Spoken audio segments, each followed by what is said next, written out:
Assalamualaikum warahmatullahi wabarakatuh. Puji syukur kita panjatkan atas kehadiran Allah sehingga kita diberi kesehatan agar kita dapat berkumpul pada diskusi hari ini. Adapun topik yang akan kita bahas adalah tentang transportasi sel. Perkenalkan, nama saya Hanum Pramudita yang bertugas sebagai moderator. Saya akan membimbing jalannya diskusi hari ini yang akan disampaikan oleh Safira Yuniar dan Egy Widiati. Langsung saja kita mulai presentasi hari ini. Kepada pemateri dipersilakan. Membran plasma berfungsi mengatur perpindahan zat masuk dan keluar dari sel. Membran plasma tersusun atas protein dan fosfolipid, di mana fosfolipid ini memiliki dua bagian, yaitu bagian kepala yang bersifat polar hidrofilik dan bagian ekor yang bersifat nonpolar dan hidrofobik. Sel terdapat cairan yang dinamakan sitosol, sedangkan di luar sel terdapat cairan yang dinamakan cairan interstisial. Dua proses transport, yaitu transport pasif dan transport aktif. Transport pasif yaitu transport yang tidak memerlukan energi, sedangkan transport aktif adalah transport yang memerlukan energi. Pasif terdiri dari difusi sederhana, difusi terfasilitasi, dan osmosis. Difusi yaitu perpindahan zat dari konsentrasi tinggi ke konsentrasi rendah. Misalnya ketika kubus gula dilarutkan di dalam air, maka seiring waktu kubus gula tersebut akan larut dan akhirnya mengecil dan ikut merata di dalam air hingga mencapai kesetimbangan. Difusi terjadi pada gradien konsentrasi yang merupakan perbedaan konsentrasi zat antara dua area, yaitu area yang konsentrasinya tinggi bergerak ke area yang konsentrasinya rendah.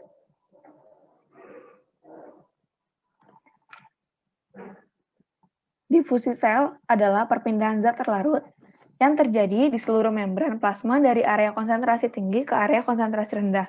Ini tergantung pada konsentrasi zat di dalam cairan, interstisial di luar sel, dan sitosol di dalam sel.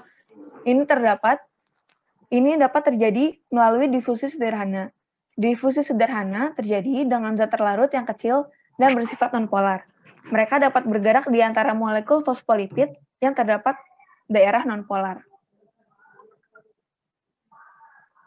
Beberapa bahan yang digunakan dalam difusi sederhana yaitu oksigen, karbon dioksida, serta asam lama kecil.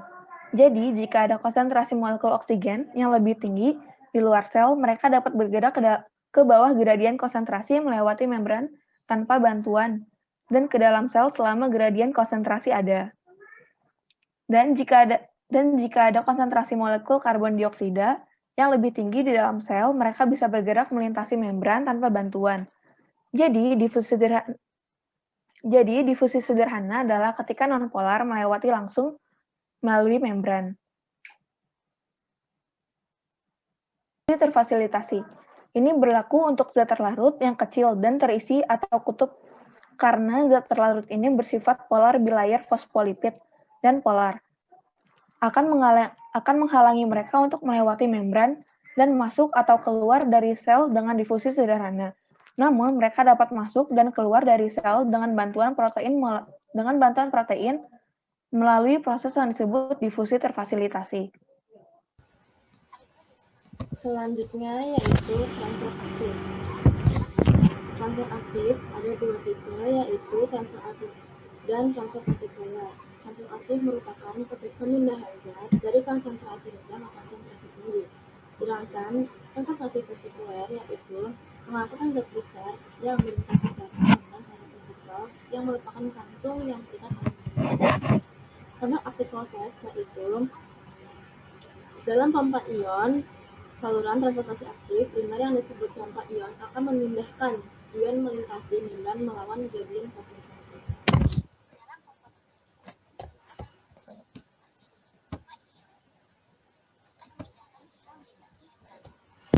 Contohnya, di sini kita memiliki Na+, K+, dan ATP.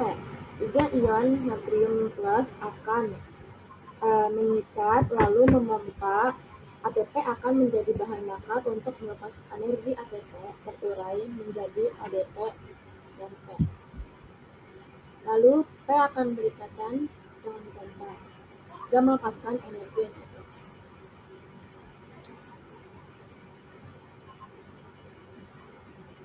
melepaskan ion Na+ positif ke cairan interstisial, dua ion K+ berikatan dengan F dalam pompa ion diproduksi oleh PP lalu dilepaskan ke cytosol.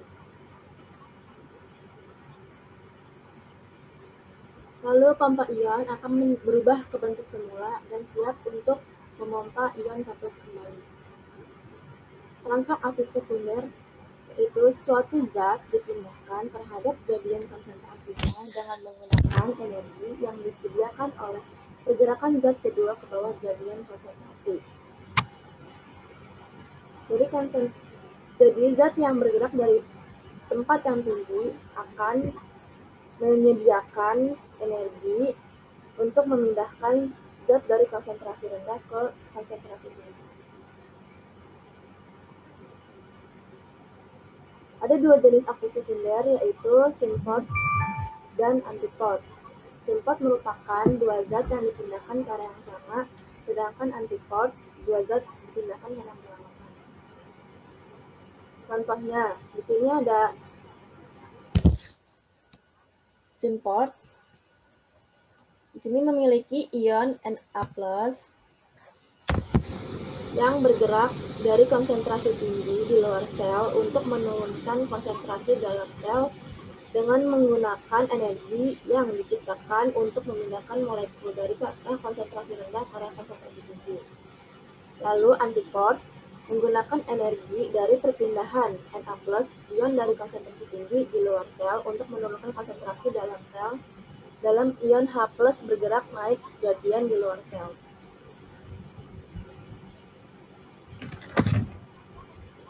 Contoh vesikuler melibatkan pengangkutan zat yang lebih besar seperti protein atau polisakarida pada karbohidrat besar untuk melintasi membran plasma. Nggak tahu error. Dua jenis transport vesikuler yaitu eksositosis dan endositosis. Dalam eksositosis, bahan disekresikan dari sel ke cairan interstisial di luar sel. Biasanya vesikel akan dibentuk oleh badan Golgi. Dalam endositosis, membran plasma semacam menjebak suatu zat dengan melipat bagian ke dalam pemikat lipid, kemudian bergabung dalam suatu vesikel yang mengelilingi zat atau substansi. Ada tiga bentuk utama di endositosis, yaitu fagositosis, pinositosis, dan reseptor mediasi endositosis. Dalam fagositosis, suatu partikel besar ditelan oleh lisosom untuk membentuk membran yang mengandung enzim pencernaan yang memecah partikel menjadi molekul komponennya.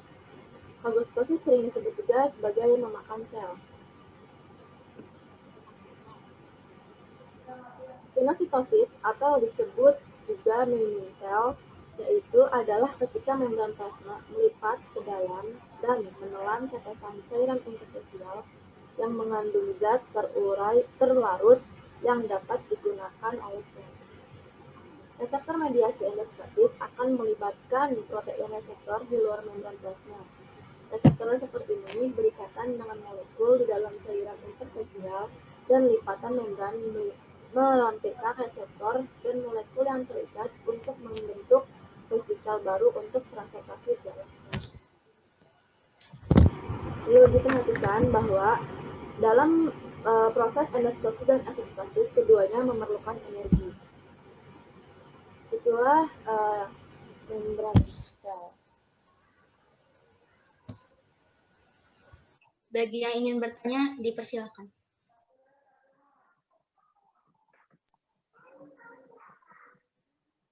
Baik, saya izin bertanya. Ya, silakan Alma. Nama saya Almadina Tizahro. Saya ingin bertanya, apakah yang dimaksud di layar fosfolipid? Terima kasih. Sama-sama. Pemateri mau dijawab dulu atau ditampung? Tampung dulu, bisa yang lain.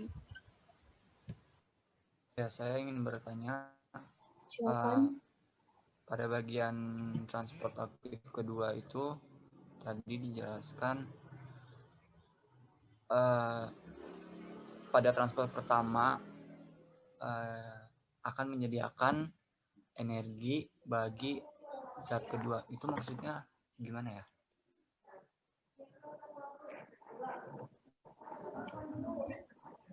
Terima kasih kepada yang telah memberikan pertanyaan. Kepada pemateri, dipersilakan untuk memberikan jawabannya. Saya akan menjawab pertanyaan dari Alma. Apa sih belayar itu? Pertanyaannya Alma.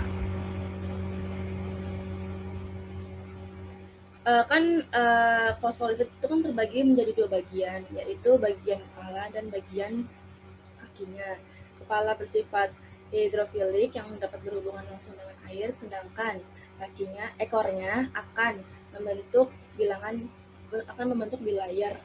Nah, bilayar itu merupakan lapisan membran bermuatan tipis yang terdiri dari dua lapisan molekul lipid. Membran-membran ini adalah lembaran-lembaran rata yang membentuk penghadang berkelanjutan ke sekeliling sel. Jadi bilayar jelaskan pertanyaan dari Irfan. Maksudnya dari konsentrasi tinggi bergerak melintasi konsentrasi rendah melewati menghasilkan energi untuk perpindahan gradien dari konsentrasi rendah ke konsentrasi tinggi, yaitu misalkan gini, kan kalau kayak kita bersepeda itu misalkan dari konsentrasi tinggi ke konsentrasi rendah, seperti kita melewati turunan. Nah, kan kalau di turunan kita nggak usah mengeluarkan energi kan.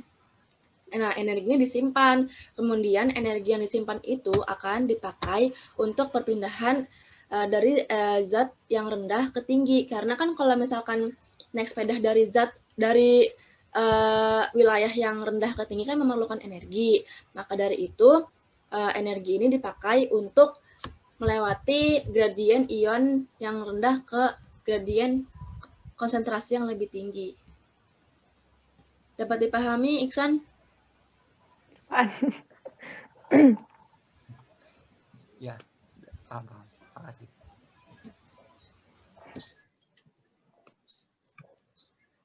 Terima kasih kepada pemateri yang telah menjawab semua pertanyaan yang telah diberikan. Demikian tadi presentasi dari kelompok kami. Mari kita ucapkan alhamdulillahirabbil alamin. Saya sebagai moderator mohon maaf atas kekurangannya dan terima kasih atas perhatiannya.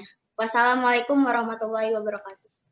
Waalaikumsalam warahmatullahi wabarakatuh.